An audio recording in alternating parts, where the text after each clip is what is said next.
Bem-vindo ao programa Resenha. Hoje nós vamos conversar com o deputado federal filiado ao MDB, Osmar Terra. Ele está no 6º mandato, médico, ex-prefeito de Santa Rosa, foi secretário da Saúde, ministro do Desenvolvimento Social na época do presidente Michel Temer e ministro da Cidadania no então presidente Jair Bolsonaro. Deputado, bem-vindo ao programa Resenha. Boa tarde, Renata. Boa tarde a todos que estão nos vendo. É um prazer aí participar do programa e conversar contigo. Obrigada, deputado. Faz um ano que nós conversamos lá no início da Covid-19 sobre a situação que o país enfrentaria. Estamos nós aqui conversando de novo. É uma grata satisfação ter o senhor de novo aqui no nosso programa, deputado. É uma pena que o assunto é o mesmo, né, Renato? Podia ser outro, né? Mas será outro em breve, com certeza. Deus quiser. Vamos lá. Doutor, o senhor enfrentou, quando o senhor é secretário da Saúde, e em outros momentos também, epidemias como da dengue, da febre amarela e da gripe H1N1. Tem alguma semelhança essas epidemias com o que nós enfrentamos hoje, a Covid-19? Olha, Renata, as epidemias, cada vírus é diferente, né? Os vírus eles têm uma maneira distinta de atacar o organismo, né? Mas eles têm coisas semelhantes que são os padrões de replicação, né? Todos eles se replicam da mesma forma. O vírus seria assim uma forma de vida, se dá para dizer isso, né? Que está no limite entre o que é vivo e o que não é vivo, né? Ele não se replica, ele não tem capacidade de se reproduzir sozinho. Ele precisa da célula humana para se reproduzir. Então ele infecta, ele entra na célula, ele se multiplica, ele usa material genético, né, humano para se reproduzir, para produzir cópias dele mesmo, né, e se espalha, né? Então o vírus que infecta uma pessoa, ele produz milhões e milhões de cópias, né, em cada pessoa. Então na verdade, ele é um fenômeno da natureza que tem uma força colossal, né? Não dá para ignorar só por causa do tamanho, né? Sim. Ele tem todas as pandemias, que são aquelas epidemias que se multiplicam em vários países ao mesmo tempo, né? Nos continentes todos ao mesmo tempo, elas mostram o que é a força de um vírus, né?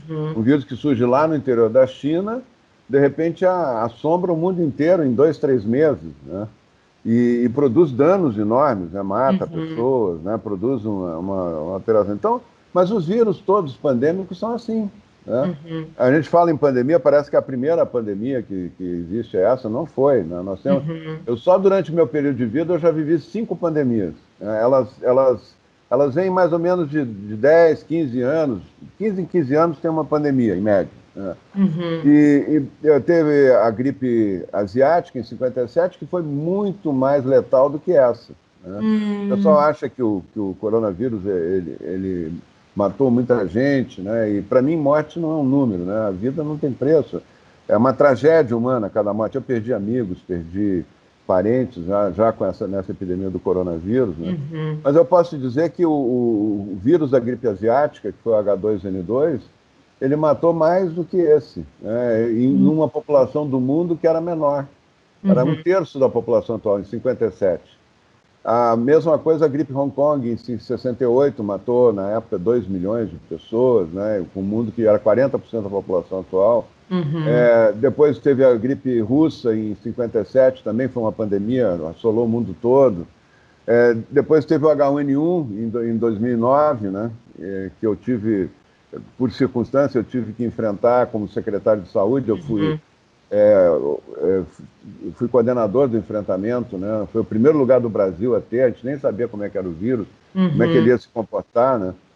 Foi o Rio Grande do Sul, né? Então, depois agora esse aí. Então, eles têm padrões. O que eu posso dizer é o seguinte: eles sobem, eles aumentam o contágio muito rápido, porque ninguém tem anticorpos para eles, né? Certo. Quando eles surgem, eles são uma mutação, uma novidade, o organismo não conhece, passa a formar anticorpos depois que é infectado, né? Certo. E aí, a partir daí, ele sobe muito rápido, normalmente são curvas que ascendem em torno de 6 semanas, né? e depois ele começa a cair, né? Chega a um ponto que tem muita gente já com anticorpos, dependendo da capacidade de infecção do vírus, uma quantidade de pessoas em torno de 20, 30, 40%, já faz o vírus diminuir o contágio. Ele já não consegue ter velocidade de contágio, né? E vai terminando. No caso desse vírus aí, o que ele tem de diferente, que não é diferente, o que aconteceu nesse trajeto todo, era para essa epidemia ter feito o mesmo ciclo da China, aqui no Brasil. A China ele surgiu em janeiro e terminou em março, né? Foram 76 semanas, 76 dias. 76 dias, e terminou, olha, a China com 1 bilhão e 400 milhões de habitantes tem 4 mil mortes. Olha só que coisa incrível, né? Sim. A Coreia também teve um surto, teve surtos em navios, né? Que eles deixaram os navios de quarentena, e todos são surtos assim, que sobe e desce rápido. É um exemplo do que eram as outras epidemias. Certo. E o que aconteceu, assim, a novidade nessa história toda foi que deu tempo, durante esse período de ciclo do vírus, de surgirem variantes. E as variantes são mais infectantes. É o mesmo vírus, só que ele sofre uma seleção natural, a capacidade dele infectar mais rápido, né, torna ele predominante e deixa o vírus, a cepa que não contaminava tão rápido, para trás. E ele vai contaminando, ele vai buscando mais gente. Então, quanto maior o poder de contágio do vírus, maior é o percentual de pessoas que tem que ter infectados para acabar a pandemia, né? Então, ele chegou a virar a curva em Madrid, na primeira cepa. Em Madrid, com 17% da população começou a terminar, contaminada, começou a terminar a pandemia. Agora nós estamos com a Inglaterra, o Reino Unido está com 70%, mais de 70% da população infectada, e está terminando agora lá. Agora eu acho que termina mesmo, porque não tem mais quem infectar, a não ser que seja um novo vírus, né? Sim. Doutor, e podemos pensar assim, ó, que medidas restritivas, elas resolvem? Nunca resolveram, né, Renata? Isso nunca. Primeiro, não tinha comprovação, se foi o que eu disse desde o início, né? O pessoal tenta me rebater quando eu falo, por causa de previsões e tal. A previsão ela tem muitas variáveis, né? Agora, o discurso, a essência do que eu disse desde o início, eu mantenho agora. Não tem nenhuma comprovação que lockdown, quarentena, quarentena horizontal, trancar as pessoas em casa, dizer fique em casa, resolve alguma coisa. O exemplo é o Rio Grande do Sul. Faz um ano, e o governador chegou a anunciar em maio que tinha controlado a epidemia, tu te lembra disso? Ele anunciou, não, agora nós controlamos, achatamos a curva, fizemos o vírus, veio o inverno, o vírus disparou, o vírus não deu bola. Na verdade, tinha pouco vírus circulando no Rio Grande do Sul. No sul do Brasil, o vírus circulou muito mais tarde, né? Então, o que aconteceu foi que tinha pouco vírus, então ele cantou vitória antes do tempo, porque, na verdade, deu uma explosão no inverno, que todos os vírus aumentam o contágio no inverno, né? Depois deu uma explosão em dezembro, teve uma outra cepa, que é a cepa P2, aumentou muito em dezembro, depois começou a diminuir, e teve essa agora em fevereiro, mas isso foi somando, né? Como o vírus é o mesmo vírus, a imunidade das pessoas foi se somando, né? Então, quando tinha lá 20%, 30% das pessoas infectadas, agora nós temos mais de 70% das pessoas infectadas no Rio Grande do Sul. E como é que eu sei disso? Como é que eu sei disso se o que aparece nos boletins sei lá, 10% das pessoas infectadas, né? Eu sei disso porque há um cálculo baseado em estudos sorológicos no mundo inteiro, feito pela Universidade de Stanford, o John Ioannidis, que é o maior epidemiologista, um dos maiores do mundo, né? E ele fez um cálculo médio, da média de letalidade, que é a quantidade de pessoas que morrem, que infelizmente morrem, no grupo que pega o vírus, né? Então, quem pegou o vírus, quanto por cento pode morrer, né? Então, nesse grupo, ele chegou à conclusão que é 0,27%. O que significa isso? Que para cada 27 pessoas que morrem, nós temos 10 mil infectadas. E a gente não vê isso. Isso é como se fosse... A gente só vê a ponta do iceberg, a gente só vê os que foram infectados. Embaixo a gente não vê. Então, se tu fizer essa conta pelas pessoas que morreram no Rio Grande do Sul, já infelizmente morreram, né? Tu vai ver que nós estamos com perto de 8 milhões de pessoas já infectadas, em 11 milhões de habitantes, né? Então, é um número muito alto, a gente não se dá conta da extensão disso, mas o vírus contamina muito rápido. E isso derruba a curva, né? Derruba a curva, derruba o contágio, né? E o contágio já está caindo. Desde dia 18, 19 de março, começou a cair o número de novos casos por dia no Rio Grande do Sul.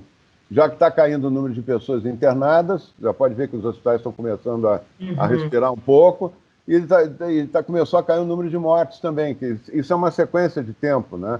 Entre a pessoa ficar infectada, ela precisar de internação, e depois as que vão falecer, infelizmente vão falecer, quando acontece o óbito, né? Então, essa curva já está acontecendo, e eu acho que é a última, eu acho não, não tem mais quem contaminar, já contaminou tanto, né, que não tem mais outro grupo. Então, o que o governador fez, esse lockdown, essa quarentena, fica em casa, bandeira preta, bandeira vermelha, bandeira para tudo que é lado, não adiantou nada, Renato.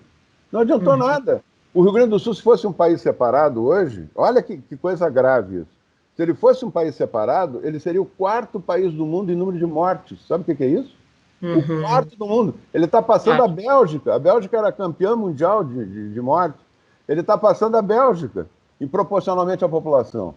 Falava que a Suécia era um mau exemplo, porque a Suécia tinha muito mais mortes que o Rio Grande do Sul. Lá em maio, né, até dei uma entrevista, o repórter me cobrava, a Suécia tem 3 mil mortes, o Rio Grande do Sul tem 150. Por que tu está dando a Suécia como exemplo? Eu disse, vamos ver no final, né? Agora a Suécia tem 13 mil mortes, o Rio Grande do Sul tem 20, quase 23 mil. Né? Não tem explicação, não adiantou nada. Né? Não é porque se tivesse ficado na média, eu tivesse um pouquinho menos que a média de mortes do mundo, né? Dizia, não, protegeu, adiantou alguma coisa o governador fazer isso, né? Então, não, ele é recordista. O Rio Grande do Sul é recordista, o governador com bandeira preta para tudo que é lado, vermelha, a prefeita de Pelotas fazendo lockdown, fim de semana, mas não protege o grupo de risco, que são os idosos, os asilos. Pelotas morreu em uma semana, morreram 10 no asilo agora, recentemente.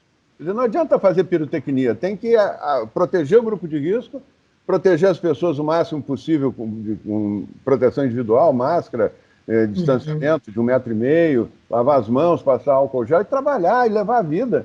As escolas nunca deviam ter fechado, né? Então, de repente, a gente pode depois discutir, se tu quiser, mais esse assunto, mas as escolas é um absurdo terem fechado um ano, não tem explicação científica, não há ciência nisso. Há só medo instilado na população por alguns canais de televisão, alguma grande mídia, botou muito medo na população, e o governador pegou carona no medo, e não fez nada do ponto de vista científico importante. O senhor acredita, deputado, que as escolas, sendo fechadas, elas não frearam a propagação do vírus? De jeito nenhum, de jeito nenhum. Vou te dar um exemplo assim, bem prático, tudo números, eu falo com fatos. Né?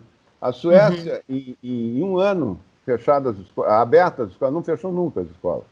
Em um ano, as crianças tomando medidas de precaução, né, máscara, distanciamento, na Suécia nem máscara eles usam, né, mas distanciamento, álcool gel e tal, não morreu nenhuma criança com menos de 15 anos na Suécia de Covid. Nenhuma. Aí tu pode dizer, não, mas se infectaram mais, porque... Não, aí vamos comparar, então, a Finlândia do lado, que é um modelo de educação no mundo, né? A Finlândia trancou todas as crianças em casa. Agora já reabriu, né? Mas trancou as crianças em casa um longo tempo, né? E a Suécia não trancou. Aí foram pesquisar, os 2 ministros da saúde fizeram uma pesquisa e conversaram entre si, da Finlândia e da Suécia. A Suécia teve 0,05% das crianças infectadas, indo à escola. A Finlândia teve 0,05% das crianças infectadas não indo à escola. Não tem diferença, né? Não altera nada. No H1N1 nós reabrimos as escolas depois do inverno, das férias de inverno, de julho, né? Nós reabrimos as escolas e não aumentou o contágio, porque mesmo sendo o H1N1 era mais letal para crianças do que esse vírus é mais benigno, assim, para as crianças. E aí eu fiz uma reunião com os prefeitos, eu me lembro que o Fábio Branco era o prefeito de Rio Grande, lá no passado, em 2009. Nós fizemos uma reunião e o Fábio, inclusive, apoiou a reabertura e tal, a gente estava discutindo a reabertura das escolas, e um prefeito da Zona Sul me disse o seguinte, doutor, eu entendo o que o senhor está dizendo e concordo, mas eu não vou reabrir a escola. Eu disse, mas por que tu não vai reabrir? É uma questão política, doutor. Eu fechei a escola para mostrar que eu estava preocupado com a população. Tomei uma posição forte para dizer que eu estava preocupado com a população. Eu reabro agora, parece que eu não estou dando bola, né? Que eu não estou mais preocupado. É uma questão política. Eu vou perder voto, só faltou ele dizer isso. Né? Então, quando tu bota medo e toma medidas duras e tal, parece que tu está fazendo alguma coisa e não está adiantando nada, né? E não está adiantando nada. Uhum. Tem uma questão, né? Eu sei que o tempo do programa é pequeno não, é um bom tempo, mas eu só queria te explicar por que que não adianta Claro. fechar, né? Uhum. É o seguinte, Renata, primeiro, o fica em casa é uma falácia, né? Porque todo dia saem milhões, dezenas de milhões de pessoas de casa para trabalhar, né? Porque são serviços essenciais. Sem Uhum. falar nos que tem que trabalhar para não morrer de fome, né? Estou falando dos serviços essenciais. Uhum. Todo dia saem milhões de pessoas no agronegócio. O agronegócio inteiro, a cadeia inteira, não parou nem um dia, né? Se parar, morre todo mundo de fome, né? Uhum. Então não pode parar o agronegócio. Não parou o agricultor de plantar, de colher, não parou o caminhoneiro de levar o produto, não parou os funcionários lá dos silos, não pararam os laticínios, os frigoríficos, não pararam a indústria de adubo, não parou a indústria das máquinas agrícolas, dos Uhum. equipamentos agrícolas, né? Então não parou nada disso. São 27 milhões de postos de trabalho, Renato, no Uhum. Brasil. É a maior estrutura do Brasil hoje é o agronegócio, né? Não parou nem um dia. Todo dia as pessoas saíam para trabalhar, ouvindo no rádio que tinha que ficar em casa, imagina. Fica em casa, fica em casa. Claro. Parece que era uma decisão individual ficar em casa. Não Sim. é. A pessoa tinha que Uhum. trabalhar. Tu Uhum. imagina se todo o pessoal da saúde ficasse em casa, né? Uhum. A tragédia que seria, né? Sem Claro. atendimento, a população sem atendimento. Então, Uhum. isso eu estou falando na saúde de entre 6 e 8 milhões de pessoas que no Uhum. Brasil inteiro trabalham no complexo médico hospitalar, na saúde básica, nos municípios, no estado, né? A fábrica de equipamentos, a fábrica de medicamentos, olha, a indústria farmacêutica inteira não Claro. parou, pararam Exato. as farmácias. Então, tu Uhum. vai somando, Renata, a segurança não parou, o serviço público de limpeza não pararam, né? Uhum. Vai indo, né? Vai indo e tu vai ver, as indústrias quase não pararam, o automóvel não parou, Uhum. as indústrias continuaram trabalhando, né? Então, isso faz com que mais da metade da força de trabalho no Brasil saia todo dia de casa para trabalhar, Uhum. mesmo ouvindo que tem que ficar em casa. Aí Claro. eles saem para trabalhar, vamos supor que eles peguem o vírus no local de trabalho. Pode Uhum. acontecer, se não tiver a proteção adequada, pode ser que algumas pessoas peguem. Ele volta para casa de noite. Ele Uhum. volta para casa no ambiente pequeno, a maioria das casas são pequenas, né? Uhum. Sentado na sala, que não tem distanciamento social, que eles falam, Claro. distanciamento social. Onde é que tem na favela da Rocinha? Onde é que Uhum. tem no Complexo do Alemão? Onde é que tem nos bairros pobres de Rio Grande? Onde é que tem Uhum. na periferia de Pelotas, de Porto Alegre? Não tem. Então, Uhum. as pessoas moram em casas de, sei lá, 80 metros quadrados, 70 metros quadrados, várias pessoas morando junto. E aí é que acontece o grande contágio, porque as Uhum. pessoas sentam para conversar, que se um está Sim. contaminado, nas gotículas de saliva sai o vírus e fica flutuando no ar. Ele Uhum. fica flutuando no ar, vai contaminando todo mundo. O ambiente fechado, quer dizer, não tem vento, não espalha. Na Claro. rua, o vírus se dispersa, as gotículas se dispersam. Dentro de casa, Uhum. não. Elas ficam horas flutuando em torno da mesa, na sala. Claro. Contamina todo mundo. Tu pode ver aqui, em qualquer lugar que for ver isso em Rio Grande, qualquer lugar que for olhar, são famílias inteiras que se contaminam ao mesmo tempo. Sim, Não é um verdade. aqui, outro lá na frente. São Uhum. famílias inteiras que se contaminam. Então, querer botar a culpa na lojinha da rua, que tem que fechar a lojinha da rua para diminuir a internação hospitalar, é de uma falta de critério, de base científica. Não existe. Não existe Uhum. base científica disso. Entendeu? Então, Sim. essa é a crítica que eu faço. Quer dizer, não adiantou nada por isso. O governador Claro. não se deu conta disso, ou não estava preocupado com isso. Ele queria aparecer, queria falar, queria mostrar que ele é durão, que nem aquele prefeito que não quis reabrir a escola, né? Então, é isso, né? Nós cometemos um erro colossal, Renato. E não sou Uhum. eu que estou certo e o resto está errado, né? Não, todos os grandes pesquisadores de Harvard, de Stanford e de Oxford publicaram um documento chamado Declaração de Great Barrington, que eles Uhum. denunciam isso, eles dizem exatamente o que eu estou dizendo, né? Uhum. A Suécia não fechou, a Coreia não fechou, o Japão não fechou, né? Taiwan não fechou, Singapura não fechou, a China não fechou, olha só. Uhum. A China fechou uma província nos primeiros 3 meses, o resto continua funcionando. Então, assim, ó, nós caímos num erro gigantesco, né, que Uhum. vai afetar a vida das pessoas, que ajudou a quebrar a economia, jogar milhões na miséria, por um efeito que não tem nada a ver com o vírus, por um efeito Uhum. político, de decisão política errada. Uhum. Doutor, e quando a gente fala assim, decisão, quem é que decide essas estratégias de combate ao Covid nos estados? Quem decide é o governador, é o principal Uhum, responsável. Agora estão fazendo uma CPI, o Supremo está uhum, dizendo que tem que julgar o presidente Bolsonaro. O presidente Bolsonaro, ontem, Renata, fez um ano que o Supremo se reuniu e disse que o presidente Bolsonaro não podia interferir na decisão dos estados. uhum, Ora, quem conhece política sabe que se uma pessoa não pode interferir numa decisão de um outro nível de governo, ele não tem força para decidir, né? uhum, O governador vai fazer o que ele quiser.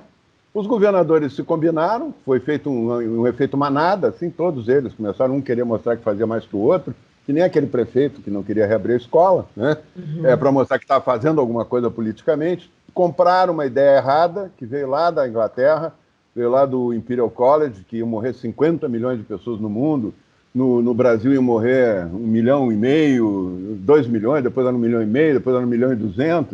Então, uhum. é para assustar, é só para assustar. A mídia comprou a ideia e ficou. Porque recupera, sabe que televisão recupera a audiência com medo, né? Por isso Uhum. que o filme de terror tem tanta assistência, assim, as pessoas que ficam assustadas, elas ficam prestando mais atenção. Então, começou, tinha canal de televisão que estava terminando, não ia ter mais audiência, ia encerrar. E recuperou tudo só assustando as pessoas. Eles não explicam, eles assustam. É caixão, mortes. Aí, quando a pessoa está ficando um pouco tranquila, não, mas tem a reinfecção, Uhum. é outra falácia, né? Reinfecção é uma coisa muito rara, né? É uma grande Uhum. 99% das É, pessoas não a gente infectam, né? escuta realmente falar disso, que houve a infecção por pessoa, das pessoas e uma reinfecção. Então parece que, às vezes, pode parecer que não vai ter mais fim isso, Epidemia né? eterna. Epidemia eterna, isso não existe. O Uhum, vírus provoca seu próprio fim. O vírus é uma força colossal da uhum, natureza, como se fosse um furacão, um tsunami. Ninguém uhum, controla, ele vai e volta e termina. Entendeu? Ele faz a mesma coisa, é uma força da natureza. E por que ele termina, Renata? Essa que é a questão essencial também.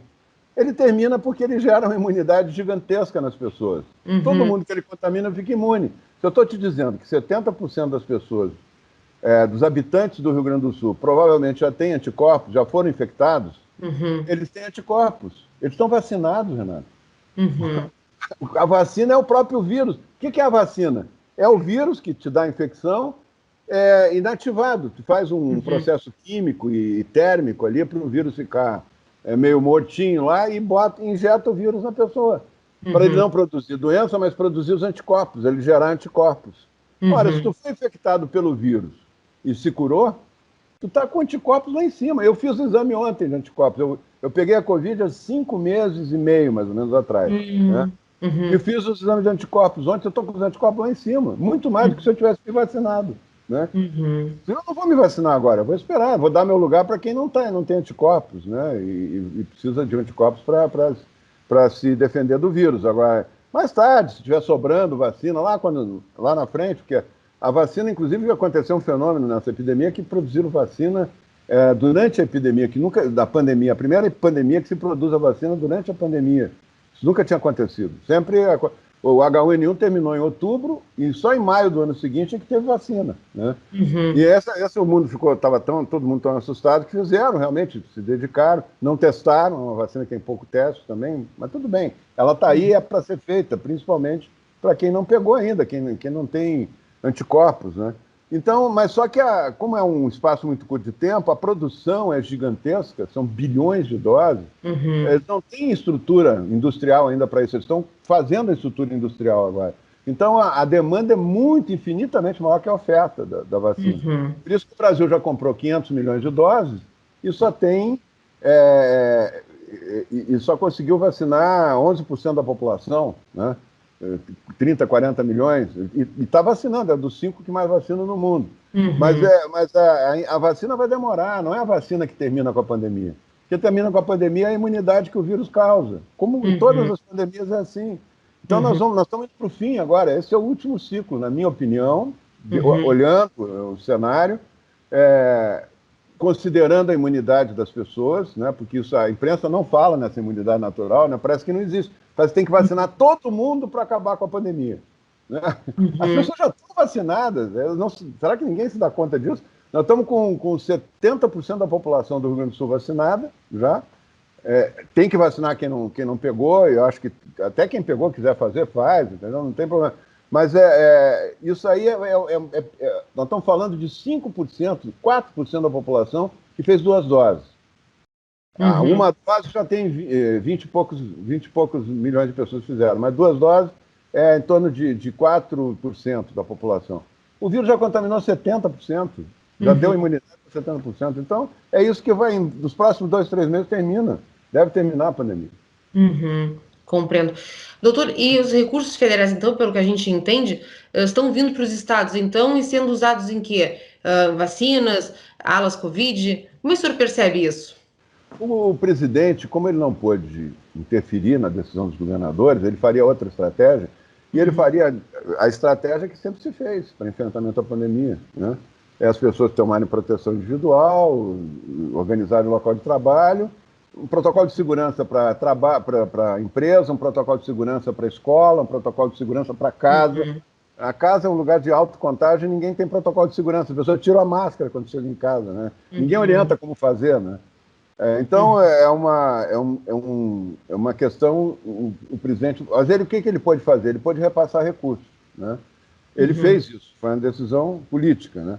Então, ele repassou recursos para não morrerem de fome. 65 milhões de brasileiros receberam durante 9 meses um valor entre 600 e 1.200 reais. Sabe o que é isso? Isso é mais que toda a história do Bolsa Família, Renata. São bilhões e bilhões. O presidente estava pagando por mês muito mais do que se pagava por ano no Bolsa Família. Eu fui responsável pelo Bolsa Família como ministro, eu sei o que eu estou dizendo, né? Ele estava pagando por mês muito mais do que se pagava por ano, para as pessoas não passarem fome, né? Foram 9 meses, agora ele retomou o pagamento de novo, com valor menor, porque o governo está sem dinheiro, né? Mas ele não deixou as pessoas ficarem passando fome. Ele mandou para os estados e municípios bilhões e bilhões, no Rio Grande do Sul foram mais de 40 bilhões de reais que vieram.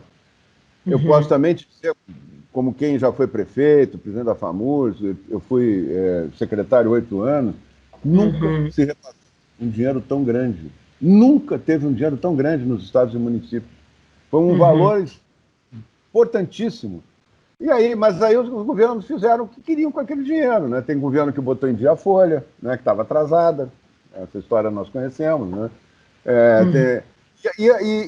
E a prevenção do surto, de um possível novo surto, né, lá em setembro, outubro, novembro, foram desativando. Ninguém se preocupou. Foram desativando os hospitais de campanha. Nós tínhamos um hospital de campanha em Pelotas, tínhamos um hospital de campanha em Canoas, tínhamos alguns hospitais de campanha no estado. Foram sendo desativados. Os hospitais que tinham leitos a mais foram desativando. O governo foi parando de pagar. Quando veio esse surto, esse último surto, que é o mais forte de todos, da P1, né, dessa variante P1 do vírus, o Rio Grande do Sul entrar em colapso, esgotar toda a possibilidade do Rio Grande do Sul, é inimaginável. Nós temos uma rede incrível de hospitais, nós temos uma estrutura gigantesca, nós temos mais que todos os estados brasileiros, porque proporcionalmente à população, né, nós temos mais que São Paulo, inclusive. Agora, botar isso, chegar ao colapso, isso, né? E se o Rio Grande do Sul ser recordista de mortes, não sei o que tem a média, ou que tem menos que a média, não, é o que tem mais. É o que tem mais no mundo. Isso não tem cabimento, isso é um erro de estratégia. Tu tem uma ótima rede hospitalar, tu tem profissionais altamente qualificados no Rio Grande do Sul, tu tem uma atenção básica maravilhosa, tu tem uma boa secretária de saúde. A Arita é uma secretária a mais experiente que eu acho que o Brasil tem, né, e competente. E como é que tem uma mortalidade tão alta? Né? Porque é o erro de estratégia. É aquela coisa que o sujeito tem um exército bem preparado, bem organizado, pronto para o combate, bem armado, e enfia eles num beco, né? Enfia num beco sem saída, né? E permite que ele seja cercado, né? É o erro de estratégia de quem tem o comando geral. O governador errou todas nessa aí, né? Ele não acertou nenhuma. Agora ele está querendo reabrir as escolas. Mas ele botou tanto medo nos pais e professores e tal, que os professores estão entrando na justiça para não reabrir as escolas. Olha que coisa incrível! no futuro, eu vou escrever um livro sobre isso, né? Eu acho que alguém tem que falar isso no futuro, para ficar para o Claro. futuro, para não repetir esses erros no futuro, né? Uhum. Nenhum país do mundo ficou um ano com as escolas fechadas, só o Brasil. Sim, O Brasil e sim, a Argentina. e neste período foi possível ver que houve uma retração muito grande na economia, porque várias empresas foram fechadas. O Rio Grande do Sul, 100 mil empresas fecharam, Uhum. pequenas, médias, economias numa Sim, vida inteira, sim. economias familiares numa vida inteira foram para o espaço, os empregos foram milhares, centenas de milhares de empregos foram juntos, né? O PIB do Rio Grande do Sul foi o PIB que mais foi para baixo, um dos que mais foi Uhum. para baixo no Brasil. Tu vê o PIB do Brasil, a retração da economia brasileira ficou em 3,5%, 4%, não me lembro quanto, o Rio Grande do Sul ficou 7%. Uhum. Foi pior em tudo, o Rio Grande do Sul, pior em mortes, pior em recessão, pior. Onde é que governo que nós temos? Uhum. É. Deputado, chegando agora, o finalzinho da nossa entrevista, nos deixa assim ah, uma, vamos pensar assim, uma palavra, uma de conforto, de esperança que a gente possa sair desses dias assim complicados que nós estamos vivendo. Olha, Renata, o que eu posso te dizer, baseado numa experiência de vida, né? Eu estou há mais de 40 anos na vida pública, eu conheço saúde, eu ajudei a implantar o SUS no Rio Grande do Sul, fui o primeiro prefeito a ter equipe de saúde da família, eu conheço o Uhum. ciclo, né, da saúde. Claro. Eu posso te dizer o seguinte, ó, toda epidemia tem começo, meio e fim. Ela Uhum. já era para ter terminado, ela era para ter terminado lá em junho, julho, né, essa epidemia, mas o surgimento de novas cepas, né, fez com que ela durasse muito mais tempo do que a gente esperava, né? Uhum. E agora ela está no último dos surtos, porque ela chegou a um ponto que acumulou tanta gente. Por exemplo, no Amazonas não tinha ninguém internado que tivesse sido internado antes, né? Uhum. Todo mundo o vírus foi buscar que não estava ainda com anticorpos, né? Uhum. Mas agora já chegou um número, e esses anticorpos duram muito tempo, Renata. Também não acredita que eles. Eu fiz os anticorpos, agora estou com os anticorpos lá em cima. Eu fiz há quase Uhum. 6 meses atrás, eu tive a Covid, né? Uhum. Então, os anticorpos duram muito tempo, né? A gente não sabe, tem anticorpos, tem viroses que duram a vida inteira, né? A febre Uhum. amarela agora se descobriu que não precisa fazer vacina toda hora, que os anticorpos duram para a vida inteira, né? Uhum. Então, quem já fez não precisa fazer mais, entendeu? Então, Uhum. essas epidemias, elas têm começo, meio e fim, e Uhum. essa está indo para o fim, finalmente, né? Sem querer fazer jogo de palavras, ela vai terminar. Claro que ela é uma queda mais lenta, ela sobe rápido, ela subiu agora, esse último surto foi em 4 semanas, depois Uhum. começou a cair. Ela vai demorar ainda mais um pouco. O Brasil é muito dispar, né? O Brasil, Uhum. cada estado é como se fosse um país, ele é um continente. Então, tem Sim. países que se contaminaram menos e agora vão se contaminar mais, que é o caso de Minas Gerais, da Bahia, né? Uhum. O Rio de Janeiro, para mim, foi uma surpresa, porque o Rio já tem uma população muito grande contaminada, mas vai cair também. Começa a cair agora em todo o país. Eu publiquei hoje no Twitter, eu tenho o @OsmarTerra, se tu der uma olhada, Uhum. todos os mapas de cada estado. Eu publiquei a curva, o gráfico de cada estado, como é que está subindo, quando subiu, quando desceu, né? Uhum. E pode ver que todos estão tendendo a cair, à exceção do Ceará e do Rio de Janeiro. E todos estão Uhum. tendendo, inclusive Minas está tendendo a cair. Isso vai levar para o fim a epidemia no Brasil. E o Rio Grande do Sul mais rápido, porque contaminou muito mais gente, muito mais rápido, né? Então Uhum. eu acho que isso vai, em 3 meses, no máximo, estar lá no chão, essa epidemia. Uhum. Então a vida vai voltar ao normal. A vida, aliás, nunca devia ter deixado de ser o mais possível normal, né? Uhum. O problema é que inventaram uma moda, uma coisa que nunca se fez, né? Os mais idosos, como eu, né? Os mais antigos, devem se lembrar que nas outras pandemias nunca se fez isso, né? Nunca se trancou as pessoas em casa. E se tivesse adiantado alguma coisa, Renato, eu Uhum. seria o primeiro a reconhecer. Não adiantou nada.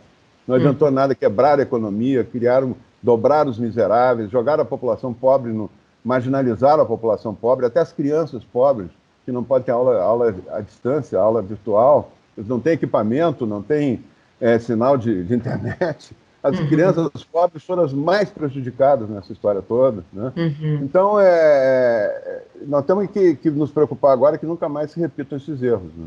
Uhum. Com certeza. Deputado, lhe agradeço o tempo que o senhor teve para falar conosco, muito obrigada. Lhe desejo sucesso, né? E que logo a gente olhe para isso pelo retrovisor de né? E fique bem, bem, bem lá para trás. E não se repitam os erros, né? Com Muito certeza. obrigado, viu, Renata? Muito obrigado. E eu agradeço. Um abraço. Tudo de Um bom. abraço.